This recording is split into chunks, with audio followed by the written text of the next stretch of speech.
நற்குணம், விசுவாசம், சாந்தம். இது வந்துட்டா போச்சு, முடிச்சு, அவ்வளோதான். இல்லை அப்போ எந்த டிஃபரன்ஸ் அவங்களுக்கு நம்ம கூட வராது. அப்போ 2023 இருந்து எல்லா காரியத்தையும் தேவன் கலைத்து போடும்படியா தேவன் வாக்குத்தத்தமாக சொல்கிறாரே, 2024 உங்கள் குடும்பத்தை, உங்கள் தனிப்பட்ட ஜீவியத்தை சமாதானமும் சந்தோஷமும் ஆட்கொள்ளணுமே. அது எங்கிருந்து வரும்? அது ஆவியின் கனியினாலே வரும். அல்லேலூயா. அந்த ஆவியின் கனியினுடைய அபிஷேகத்தை நீங்கள் 2024 பெற்றுக்கொள்ளணும் அப்படின்னு நீங்கள் என்ன பண்ண ஒரு தீர்மானம் எடுக்கணும். பரிசுத்த ஆவியினுடைய அபிஷேகம் உங்களுக்குள்ள இல்லைன்னா அது நிச்சயமாய் மறுபடியும் சொல்றேன், உங்களை நிச்சயமாய் ஒரு நிம்மதியான வாழ்க்கையை வாழ விட வேண்டும். ஒரு எதிலையுமே நிம்மதி கிடைக்காது, எதிலையுமே ஒரு சந்தோஷம் கிடைக்காது, எதிலையுமே ஒரு சமாதானம் கிடைக்காது. வாழ்க்கை ஏதோ ஒரு வெற்றிடமாக இருக்கும், ஒரு வெற்றிடமாக இருக்கும். ஆகையினால தான் ஆண்டவர் சொன்னார், ஆவியின் கனியும் அது சமாதானம், சந்தோஷம், அன்பு, அது சாந்தம், அது எல்லாம் விட்டு கொடுக்கிற மனப்பம் எல்லாருக்கும். ஆகையினாலே 2024 என் சபை மக்கள், என் சபை பிள்ளைகளுக்கு தேவன் கொடுக்கிற வாக்குத்தத்தம் தெரியுமா? பரிசுத்த ஆவியின் அபிஷேகத்தை பெற்றுக்கொள்ளுங்க. பெற்றுக்கொண்டு சமாதானத்தையும் சந்தோஷத்தையும் உங்களுக்கு உரித்தாக்கிக் கொள்ளுங்க. எத்தனையோ வாக்குத்தத்தம் வந்திருக்கும் உங்களுக்கு எல்லாருக்கும். இந்த வாக்குத்தத்தத்தை உரிமையாக்கி ஜெபம் பண்ணுங்க. ஆண்டவருடைய பிள்ளைகளாக நீங்கள் 2024 அவ்வளவு சந்தோஷத்தோடும் சமாதானத்தோடும் இருக்கணும். கசப்பு இந்த காரியம் எந்த ஒரு விசுவாச குடும்பத்திலையும் விசுவாசிகள் மத்தியிலும் வரவே கூடாது. ஆமென் சொல்லுவோம். அல்லேலூயா. தேவன் கொடுத்திருக்கிற இந்த வாக்குத்தத்தத்தை நீங்கள் நிச்சயமாகவே உரிமையாக்கி. ஏசாயா 9:6 அது சமாதான பிரபு. அவர் யாரு? அவர் சமாதான பிரபு. அவருடைய நாமங்கள் அவ்வளவா கொடுக்கப்பட்டிருக்கிறது. ஏசாயா 9:6 சமாதான பிரபு. ஏசாயா 53:5 பார்க்கிறோம், நமக்கு சமாதானத்தை உண்டு பண்ணுகிற ஆக்கினை அவர் மேல் வந்தது. அவர் வந்ததே அதுக்காக தான் சொன்னார். அவர் உலகம் கொடுக்கிற பிரகாரமாய் நான் என்ன செய்யல? சமாதானத்தை கொடுக்கல. என் சமாதானத்தை வைத்துப் போகிறேன், என் சமாதானத்தையே கொடுக்கிறேன். ஆண்டவருடைய இயேசு கிறிஸ்துவின் சமாதானத்தை நீங்கள் பெற்றுக்கொண்ட பிறகு எங்கேயாவது சந்தோஷம் குறையுமா? சமாதானம் குறையுமா? ஏனென்றால் பரிசுத்த ஆவி அனுப்புவேன், நான் போறேன், உங்களை தனியா விடல, நான் தேற்றவராகிய பரிசுத்த ஆவியானவரை அனுப்புறேன். அவர் உங்களோடு கூட இருப்பார். உங்களுக்கு என்ன செய்வார்? அவர் கண்டித்து உணர்த்துவார். அவர் நியாயத்திற்கு குறித்து சொல்லுவார், அவர் வருகையை சொல்லுவார், அவர் பாவத்தை குறித்து சொல்லுவார், கண்டித்து உணர்த்துவார், அவர் நீதியை உங்களுக்கு சொல்லிக் கொடுப்பார். ஆகையினாலே அந்த தேற்றவராகிய பரிசுத்த ஆவியானவர் உங்களுடைய மத்தியிலே வாசமாக இருக்கும் பொழுது நிச்சயமாகவே சமாதானமும் சந்தோஷமும் நம்ம குடும்பத்துக்குள்ளாய் இருக்கும். வேதத்தில் வாசிக்கிறோம். அதற்காக நம்ம சப்போர்ட் எசேக்கியேல் பாருங்க, 7ஆம் அதிகாரம் 25, 26 வாசிக்கும். எசேக்கியேல் 7ஆம் அதிகாரம் 25, 26, 25, 26. அப்பொழுது சமாதானத்தை தேடுவார்கள், ஆனாலும் அது கிடையாது.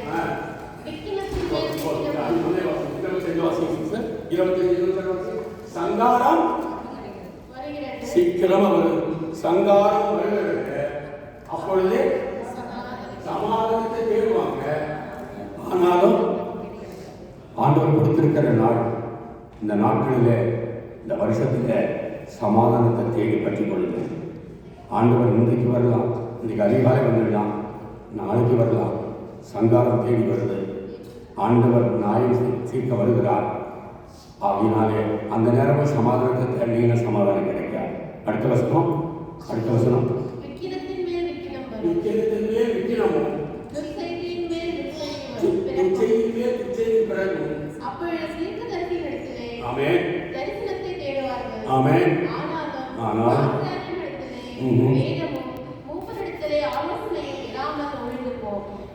இந்த மூளைக்கு அந்த மூளைக்கு ஓடி பார்ப்பீங்க. எனக்கு எப்படியாவது சமாதானம் கிடைக்குமா, எனக்கு சந்தோஷம் கிடைக்குமா, எந்த தீர்க்கதரிசியா தேடி ஓடுவோமா, ஏதாவது வாக்குத்தத்தம் சொல்றாரா, என் குடும்பத்துக்காய் சொல்றாரா, எனக்காய் சொல்றாரா, மூப்பரை தேடி ஓடுவோமா? கிழக்குக்கும் மேற்குக்கும் ஓடுகிற காலம் வரும். வேதத்துக்கு பஞ்சம் வரும், தேவனுடைய வார்த்தைக்கு பஞ்சம் வரும் என்று வேதத்திலே வாசிக்கிறோம். ஆகினாலே ஏற்ற காலத்தில் நீங்கள் அடுக்கணும்னா, ஏற்ற காலத்தில் தேவனை தேடி பரிசுத்த ஆவியின் அபிஷேகத்தை நீங்கள் பெற்றுக்கொண்டால்தான் சமாதானமும் சந்தோஷமும் நிலைத்து உங்களுடைய குடும்பத்துக்குள்ள, உங்கள் தனிப்பட்ட ஜீவித்துக்குள்ள இருக்கும். அதை பார்த்துக்கிடலாம், மெதுவாக பார்ப்போம். இப்போ ஒன்றும் அபிஷேகம்லாம் வேண்டாம். பரிசுத்த ஆவியின் அபிஷேகம் இருந்துட்டா நிறைய கண்டிஷன் இருக்கு. அந்த கண்டிஷன்லாம் என்ன பண்ண முடியாது, நம்மளால ஃபுல்ஃபில் பண்ண முடியாது. விடுவோம் என்று இருந்தால் நிச்சயமாகவே நாம் தேடி தேடி ஓடி பார்த்தா கூட சமாதானம் கிடைக்காது. மீகா 5:5 வாசிக்கிறோமே, அவர்தான் இயேசுதான் சமாதானக்காரர், அவருக்கு சமாதானம் கிடைக்கும். ஆகினாலே கொலேசியர் 1:20 அவர் சிந்தின இரத்தத்தினாலே, சிலுவையில் சிந்தின இரத்தத்தினாலே தான் நமக்கு சமாதானம். அவர் இரத்தத்தினாலே கழுவப்பட்ட ஜனங்களே, ஆண்டுடைய அபிஷேகத்தை பெற்றுக் கொள்ளுங்கள், பரிசுத்தாவின் அபிஷேகத்தை கேளுங்கள். அது உங்களுக்குள்ளா இருக்குமானால் நிச்சயமாய் இந்த 2024 சமாதானத்தை கொண்டு வந்து தேவன் உங்களுக்கு நிச்சயமாய் கொடுப்பார். அடுத்தது ஜாய், சந்தோஷத்தை பார்ப்போம். சங்கீதம் 40:16 சங்கீதம் 40:16 வாசிப்போம். 40:16 உம்மை தேடுகிற அனைவரும் உமக்குள் மகிழ்ந்து சந்தோஷப்படுவார்களாக.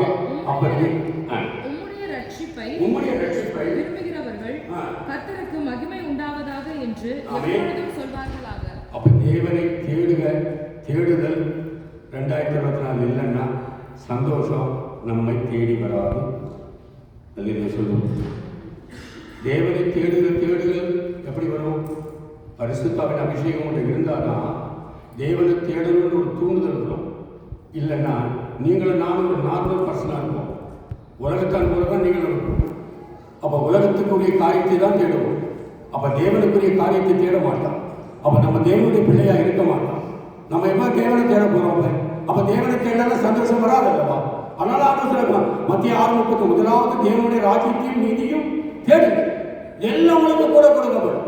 அப்படி நீதியும் ராஜ்யத்தையும் தேடினாதான் நமக்கு எல்லாம் கூட கொடுக்கப்படும். நான் தேடவே மாட்டேன், நான் அப்படியே உட்கார்ந்துருப்பேன், எனக்கு சந்தோஷம் வருமா, சமாதானம் வருமானா?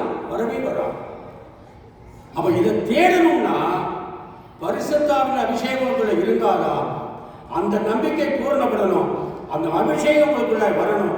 வந்தால் ஒழிய நிச்சயமாகவே நீங்களும் நானும் ஆண்டவரை தேட மாட்டோம். எல்லா உலகத்தான் வாழ்ற போறதான் நம்முடைய வாழ்க்கையும் போகும். அது தேவனுடைய பிள்ளைகளுக்கு அது அர்த்தமுள்ள வாழ்க்கை கிடையாது. அல்ல சொல்லுவோம். ஆகினாலே தேவன் இந்த வருஷத்தில் கொடுத்திருக்கிற இந்த வாக்குத்தத்தத்துக்கு நீங்கள் அபிஷேகத்தை பெற்றுக்கொள்ளணும், நீங்கள் தேவனை தேடணும், நீங்கள் தேவனுடைய காரியத்தில் அதிகமாக ஈடுபடணும். ஆக சமாதானமும் சந்தோஷமும் ஒன்றுக்கொன்று இணைக்கப்பட்ட காரியம். அது ரெண்டும் எங்கிருந்து வரும்னா அது அபிஷேகத்தை பெற்றுக்கொண்டால்தான் அந்த அபிஷேகம் தான் உங்களுக்கு கிரியை செய்யும்.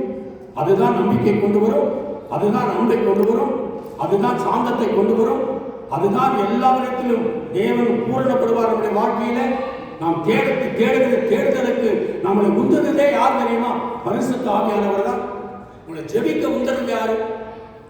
படிக்காத, எழுந்து உடனே படிக்காத, இப்ப தூங்காத, எழுந்து ஜெபிச்சுட்டு படு. தலையில சொல்லுவோம்.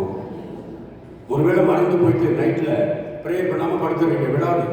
பரிசுத்த ஆவியம் மட்டும் இருக்குமானா நீங்க பலனடைந்து அல்லேலூயா ஆமென். அது உங்களை தூங்க விடாது.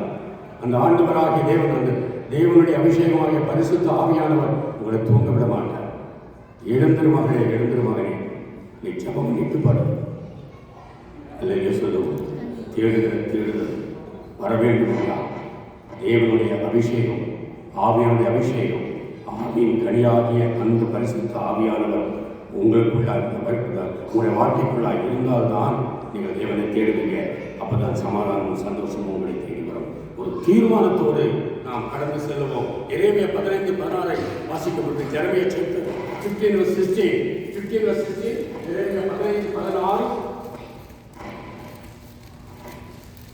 உம்முடைய வார்த்தைகள் கிடைத்தவுடனே அவைகளை உட்கொண்டேன்.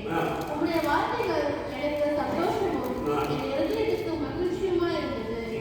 சேனைகளின் தேவனாகிய கர்த்தாவே, உம்முடைய நாமம் எனக்கு தரிக்கப்பட்டிருக்கிறது. முதலாவது ஆண்டவர் சொன்னார், எனக்கு தேடுங்கள். சந்தோஷம் வேணுமா? எனக்கு தேடு. அடுத்து சொல்றாரு, எரேமியா சொல்றாரு, வார்த்தை கிடைத்த உடனே அதை என்ன பண்ணிட்டேன்? உட்கொண்டேன். இப்படி பேப்பர் எடுத்து பிடிச்சி அப்படியே மண்ணு உள்ள சாப்பிடுறதா? அல்லேலூயா. இந்த வார்த்தையை தியானிக்கணும், இந்த வார்த்தையை வாசிக்கணும், இந்த வார்த்தையை மெடிடேட் பண்ணணும், இந்த வார்த்தையை மணிக்கணக்காக வாசிக்கணும். ஒரு ஒரு ஒரு சாப்டர் வாசிங்கன்னா கண்களை மூடி கொஞ்சம் நேரம் மெடிடேட் பண்ணுங்க. ஆண்டவர் இந்த வார்த்தையில் என்ன சொல்லியிருக்கிறார் என்ற அர்த்தத்தை நீங்கள் புரிந்து கொள்ளணும்.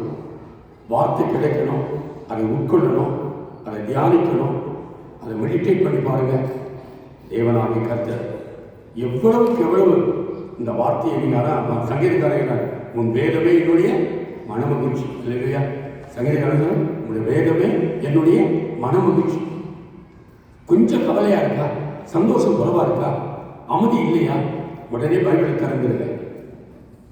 பைபிளை திறந்துருங்க. கொஞ்ச நேரம் பைபிளை வச்சு வாசிங்க. அந்த வார்த்தையை, அந்த வசனத்தை கொஞ்சம் தியானிச்சு பாருங்க. தேவன் உங்களோடு பேசுவார். தேவன் உங்களோடு பேசுவார். அல்லேலூயா சொல்லுங்க. தேவன் உங்களோடு பேசுவார்.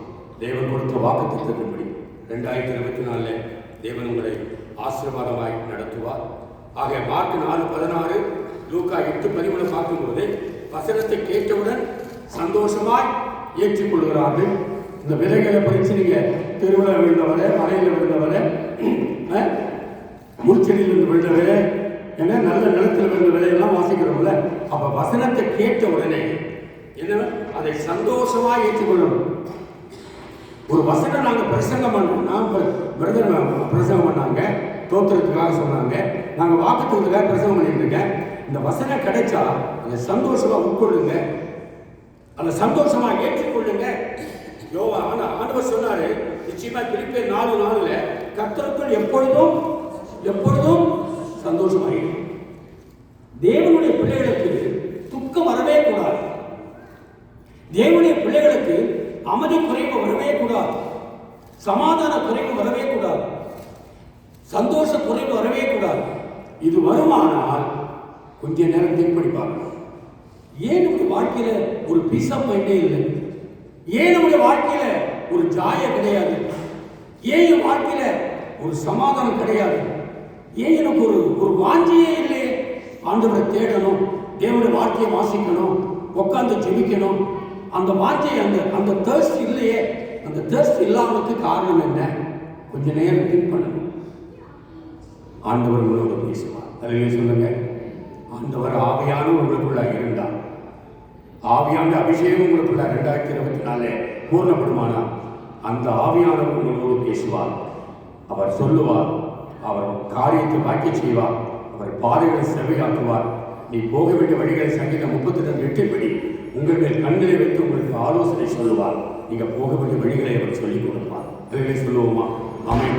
ஆகினாலே நான் அந்த வார்த்தை உங்களிடத்தில் இருக்குமானால், நீங்கள் நான் ஆண்டவருடைய வார்த்தை நமக்குள்ள இருக்குமானால், அந்த ஆண்டவராகிய தேவனே உங்களுக்கு நான் நிலைத்திருக்காரு. அதான் ஆண்டு சொன்னேன், நீ என்னிலும் என் வார்த்தை உன்னிலும் நிலைத்திருந்தால் நீ கேட்டுக்கொள்ள எதுவதற்கு கொடுக்கப்படும் என்று யோவான் 15:7 வாசிக்கிறோம்.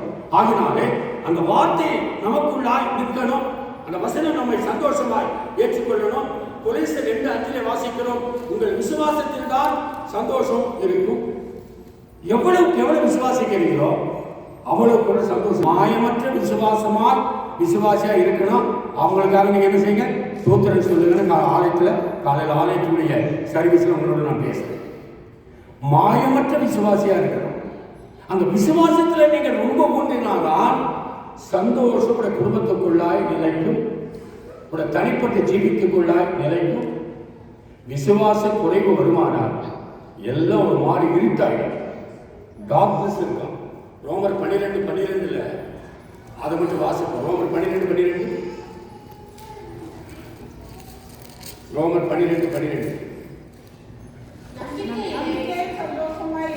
நம்பிக்கையில் சந்தோஷமாயிருங்கள், உபத்திரவத்திலே பொறுமையாயிருங்கள், ஜபத்திலே உறுதியாய் தரித்திருங்கள். விசுவாசம், நம்பிக்கை. நம்பிக்கையில் என்ன செய்யும்? என்ன சொல்றாரு? நம்பிக்கையில சந்தோஷமா இருக்கு. என் ஆண்டவர் எனக்கு செய்வார். எல்லாம் சொல்லுவோம். 2024 என் ஆண்டவர் எனக்கு வாக்குத்தத்தம் கொடுத்திருக்கிறார். நிச்சயமாய் செய்வார்.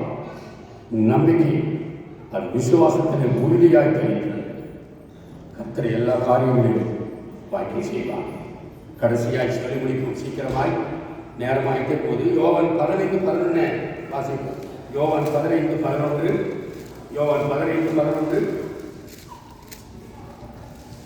என்னுடைய சந்தோஷம் உங்களில் நிலைத்திருக்கும்படிக்கும் உங்கள் சந்தோஷம் நிறைவாய் இருக்கும்படிக்கும் இவைகளை உங்களுக்கு சொன்னேன். என்னுடைய சந்தோஷம்